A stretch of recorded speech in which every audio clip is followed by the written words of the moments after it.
If you are taking accounting for the first time, you have probably been introduced to these information or these numbers.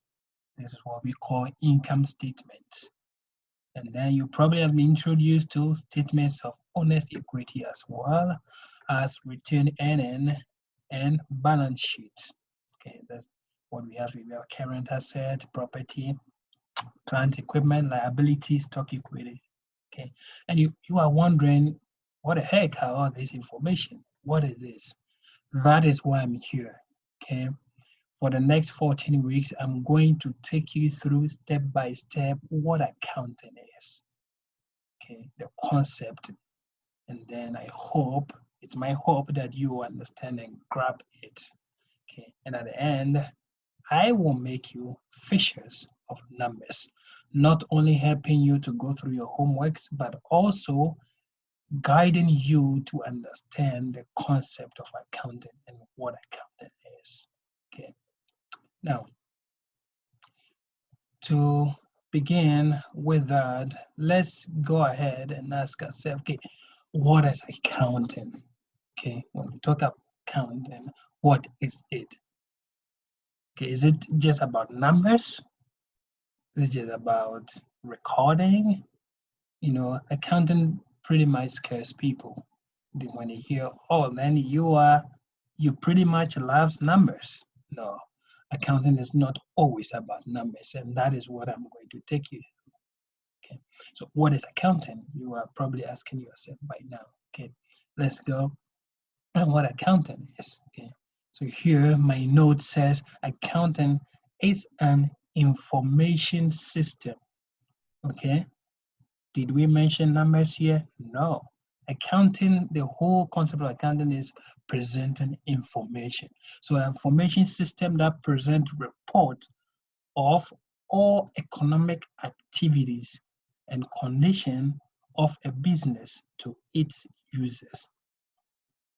So if you're an accountant, your role is to present information of economic activities. Okay, that's the financial activities or condition, the state of a business, the state of a company to its users. Who are the users? That's probably what you're asking yourself. Who are the users? Well, if you invest in a bank, okay, you need information about the bank. You are a user of that information. So a customer is a user of that information. But we have two types of users, okay? And we have internal users and external users. We have internal users and external users. What's the difference between these two users, internal users and external users? Great. Internal users, these people are directly involved in managing and operating the business. For example, an employee of the bank is an internal user. Okay, they need information that are more detailed than what will go out to external users.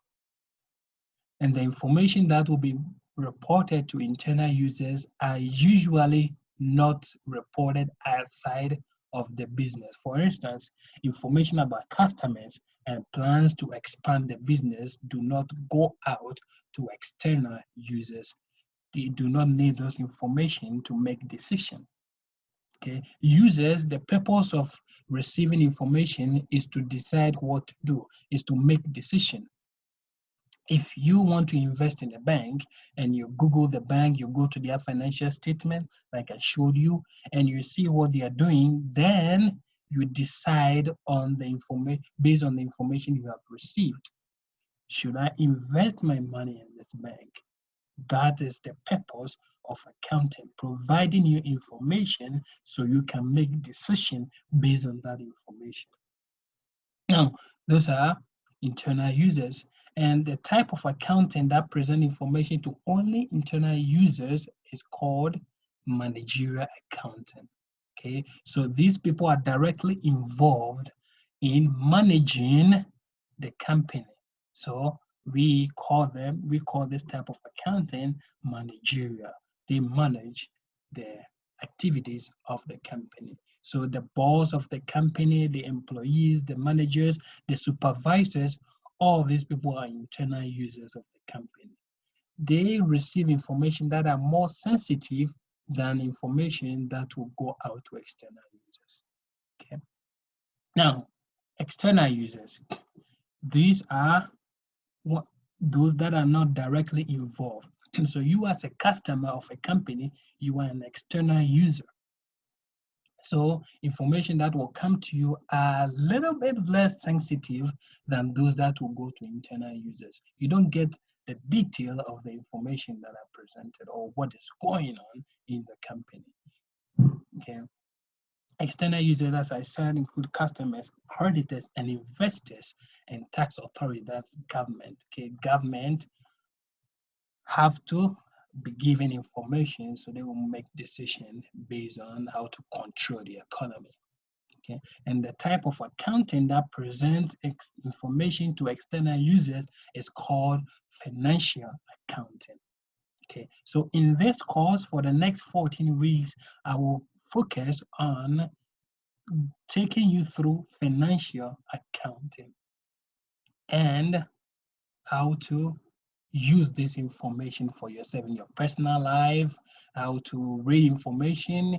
If you are planning to invest money in a company, you need to understand the information you're receiving. What does these numbers mean? What do these numbers mean? What am I going to do with it? Okay. So when you receive the number, you process it, you understand it, and you make decisions based on that. That's what I said at the beginning. From the beginning, accounting is not just about numbers. It is about receiving information and making decisions based on that information. Okay. Now, so because I'm going to focus on financial accounting, I'm going to take you through financial accounting as well. Okay. To present information to external users, which is financial accounting, those users must be able to understand the information presented. If you receive information, if you find information about a company and you don't understand, there is no point in reading that information.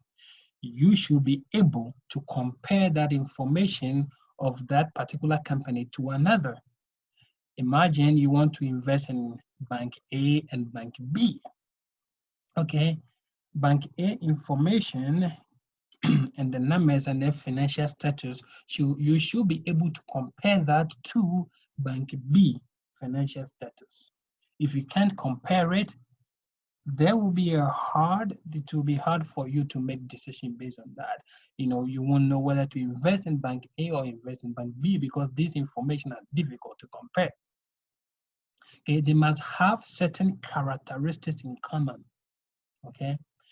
And to prevent difficulties in comparing information of companies, financial accounting must follow generally accepted accounting principle that's called GAAP, and you'll be introduced to GAAP a lot and FASB in preparing reports.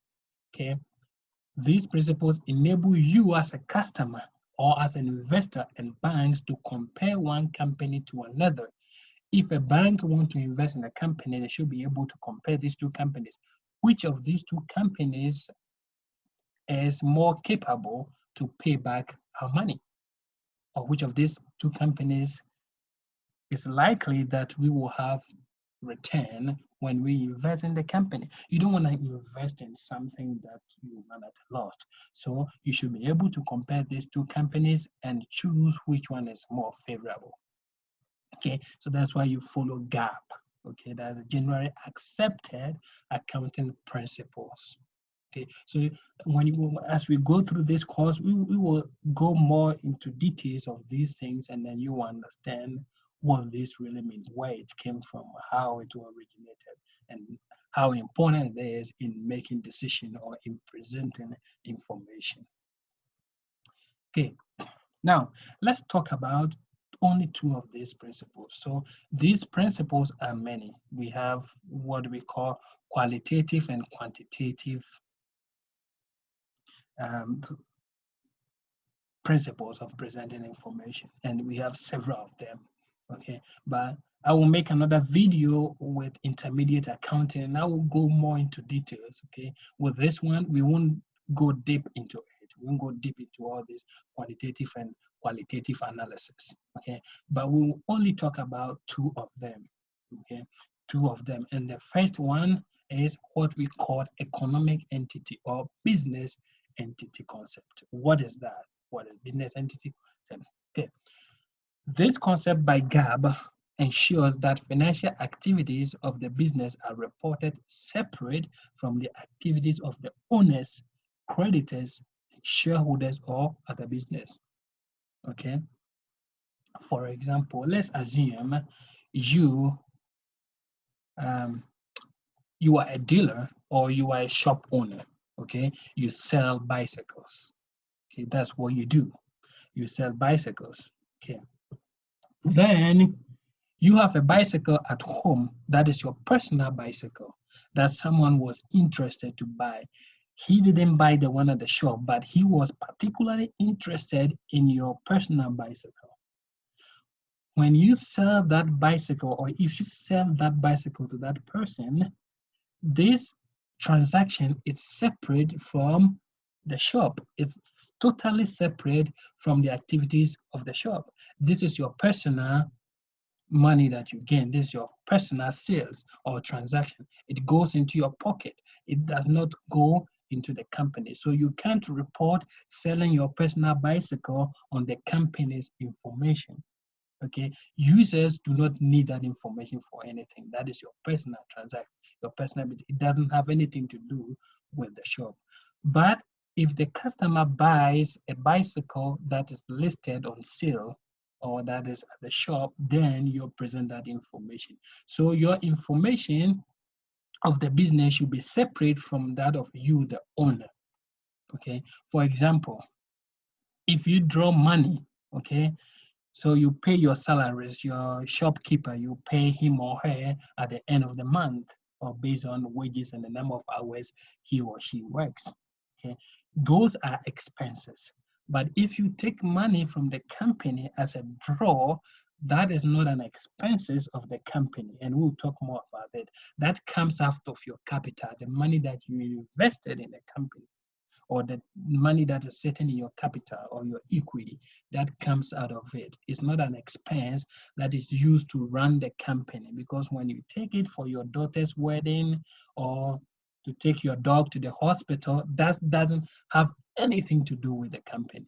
It's your personal transaction, it's your personal expenses. So you don't include it as an expense of the company. So that is what the business entity concept is, the economic entity. Activities of the company should be separate from the activities of the owner. Great. Let's move on. The second concept is what we call the cost concept. Okay, the cost concept. What is the cost concept? This principle ensures that amounts are recorded at their cost of purchase.